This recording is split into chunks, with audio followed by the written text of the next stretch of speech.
Hello friends, welcome back to the my new video guys and my YouTube channel. Today guys we are going to talk about guys phone ringtone setting, how to change in Samsung mobile. Friends, you want to change your phone ringtone, so then how can you change? In this video friends I will show you. So before starting video friends, first of all go and subscribe the channel guys, click the bell icon, like my video. So then first of all open your phone setting to change your phone ringtone. Then I scroll it. Friends, you can see sound and vibration setting. Friends, tap here. Friends, you can see guys your phone ringtone setting guys, tap here.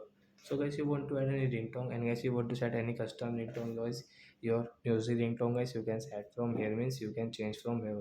As you can see guys your phone ringtone guys, there are different. So example for guys we will take any ringtone. We will have to click on only ringtone, then guys ringtone will change automatically. So we will click on like this, pick it up and come back. So friends, you can see guys this your phone ringtone will change into pick it up. As you can see guys your volume setting guys, you can increase and decrease your volume guys, ringtone volume. So like that guys, you can use guys your phone ringtone setting and you can change your ringtone in your Samsung mobile. So that's it guys, thanks for watching the video, bye guys.